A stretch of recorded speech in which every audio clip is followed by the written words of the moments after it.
নমস্কার বন্ধুরা, WBP motivation YouTube চ্যানেলে তোমাদের সবাইকে স্বাগত জানাচ্ছি। আমি তোমাদেরকে এর আগের ভিডিওগুলোতেও বলেছিলাম যে তোমাদের ডাব্লিউবিপি কনস্টেবলের ফাইনাল রেজাল্ট অর্থাৎ ফাইনাল মেরিট লিস্ট ভোটের আগে প্রকাশিত হওয়ার একটা সম্ভাবনা আছে। তো এই রেজাল্টকে ঘিরে যে কেসগুলো হয়েছিল তার মধ্যে একটা কেসের কিন্তু সুরাহা হলো কালকেই, মানে গতকাল। তোমাদের ডাব্লিউবি কনস্টেবলের ফাইনাল মেরিট লিস্টের এগেনস্ট হওয়া যে কেস, যে তোমাদের ক্যাটেগরি ওয়াইজ মার্কস প্রকাশিত করতে হবে, সেটা কিন্তু কালকে প্রকাশ করেছে। তোমরা সবাই দেখেছো তোমরা কে কত মার্কস পেয়েছো, এবং এটারও সম্ভাবনা আছে যে ভোটের আগে তোমাদের রেজাল্ট দিতে পারে। দেখো, ডাব্লিউপি কনস্টেবলের ক্ষেত্রে পিআরবি কিন্তু সম্পূর্ণভাবে প্রস্তুত তোমাদের রেজাল্ট প্রকাশ করার জন্য। তোমাদের মেরিট লিস্ট অর্থাৎ প্রভিশনালি সিলেক্টেডের যে লিস্টটা সেটা প্রকাশ করার জন্য তারা রেডি। কিন্তু এই কেসগুলো যতক্ষণ না শুনানি হচ্ছে তোমাদের রেজাল্ট প্রকাশ করা সম্ভব হবে না। আমি আগেও তোমাদেরকে এই কথাগুলো বলেছিলাম। আরও তোমাদেরকে আরও একটা কথা বলছি, এদিক ওদিকে কোনো রকম নেগেটিভ কথা শুনে তোমরা ভীতগ্রস্ত হও না, নিজেদের প্রতি কনফিডেন্স রাখো আর অফিসিয়াল ওয়েবসাইটটা ফলো করো। তোমরা অবশ্যই এদিক ওদিকের ইনফরমেশান নিতে পারো, কিন্তু সেটাকে অবশ্যই ভেরিফাই করে নাও যে সেটা কতটা সত্য। ঠিক আছে? তো রিসেন্টলি তোমাদের পিআরবিতে একটা ডেপুটেশন গেছিলো, সেখান থেকে তারা জানিয়েছে তারা এই রেজাল্টের ওপর কাজ করছে।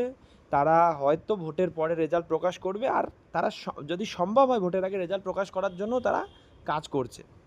তো তোমাদেরকে বলবো, আশা রাখো, ভোটের আগে রেজাল্ট প্রকাশিত হওয়ার পজিটিভ কিছু সাইন দেখা যাচ্ছে। কালকে তোমাদের যে ফাইনাল মেরিট লিস্টের এগেনস্ট হওয়া যে বড় বড় কেসগুলো ছিল তার মধ্যে একটা বিশাল বড় কেস ছিল যে রিজার্ভেশন রিলেটেড ক্যাটেগরি ওয়াইজ যে কাট অফ মার্কসগুলো সেগুলো প্রকাশ করা, সেটা প্রকাশিত হয়ে গেছে। এখন যে মেজারমেন্ট, সেই রিমেজারমেন্ট নিয়ে যে কেসটা সেটা পেন্ডিং আছে। দেখো, তোমাদের এই কেসটা যদি মিটে যায় তো খুব সম্ভাবনা রয়েছে তোমাদের রেজাল্টটা খুব তাড়াতাড়ি প্রকাশ করার। তো এদিক ওদিক থেকে যা ইনফরমেশান পেয়েছি মনে হচ্ছে তোমাদের রেজাল্টটা ভোটের আগেই প্রকাশিত হবে এবং খুব শীঘ্র তোমাদের রেজাল্ট প্রকাশ হবে। সুতরাং তোমরা কোনো রকম প্যানিক করো না, অবশ্যই ওয়েট করো। আর তোমাদের যে মার্কসটা হলো সেটা তো তোমরা সবাই দেখেছো যে কার কত মার্কস হলো। তো এখন মেন কথা হচ্ছে কার কত ইন্টারভিউতে কি মার্কস দেয়, কাট অফ কত যায় সেটা। তো তোমরা খুব শীঘ্রই রেজাল্ট পেয়ে যাবে, এটা নিয়ে বেশি এদিক ওদিক দেখো না, তাহলে তোমাদের মধ্যে আবার নেগেটিভ ইম্প্যাক্ট পড়তে পারে। আমি আবারও বলছি, অফিসিয়াল ওয়েবসাইট ছাড়া কোনো কিছুই ঠিকভাবে বলা যায় না। অফিসিয়াল ওয়েবসাইট ফলো করো, তোমরাও বুঝতে পারবে।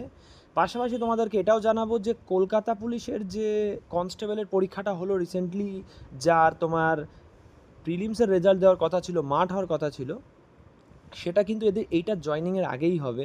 কারণ তোমরা এটাও জানো যে কেপি কনস্টেবলের আর ডাব্লিউবি কনস্টেবলের রেজাল্ট প্রকাশের মধ্যে কোনো সম্পর্ক নেই, এটাও কিন্তু আগের দিন ডেপুটেশনে জানিয়েছে। তোমাদেরকে আমি কোনো রকম অফিসিয়াল ইনফরমেশান ছাড়া ইনফরমেশান দিইনি, তাই জন্য এই কদিন তোমাদের জন্য কোনো রকম ভিডিও আনতে পারিনি, কারণ সেরকম কোনো ইনফরমেশান আমার কাছে ছিল না যেটা কিনা কনফার্ম। ঠিক আছে? কারণ এদিক ওদিকের কোনো অথেন্টিক ইনফরমেশান না হলে সেটা আমি তোমাদেরকে জানাই না। আর পড়ে রইল কেপিএসআই এবং ডাব্লিউপিএসআই। খুব শীঘ্রই তোমাদের কেপিএসআই যে মেন্স সেটা রেজাল্ট দেবে যে কার কত নাম্বার হলো, কিন্তু ডাব্লিউপিএসআই এর খাতাটা দেখতে একটু টাইম লাগবে। সুতরাং ওটা ধরে নাও পুজোর পরে বা পুজোর সময় তোমাদের ওই রেজাল্টটা দিতে পারে। এখন সবথেকে বড় আপডেট যেটা, সেটা হলো ডাব্লিউপি কনস্টেবল 2024-এর রেজাল্টটা। তো ডাব্লিউপি কনস্টেবল 2024-এর রেজাল্টটা মনে হয় তোমাদেরকে ভোটের আগে দিয়েই ভোটের আগে জয়েন করাবে। তো তোমরা ভিআরের জন্য তৈরি থেকো, আর ভিআরে কি লাগবে না লাগবে সেটা নিয়ে কিন্তু তোমরা অবশ্যই রেডি হয়ে থাকো, কারণ তোমাদের ভিআর কিন্তু খুব তাড়াতাড়ি হবে।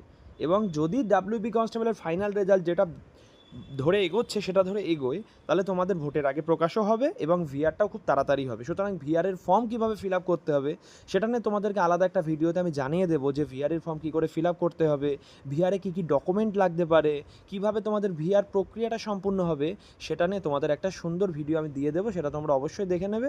আর তোমরা যদি এই চ্যানেলে নতুন হও তো অবশ্যই চ্যানেলটাকে সাবস্ক্রাইব করে রাখো, কারণ এই রিলেটেড অফিসিয়াল ইনফরমেশানগুলো আমি তোমাদেরকে জানিয়ে দেবো। আর তোমরা অবশ্যই অফিসিয়াল ওয়েবসাইটকে ফলো করো।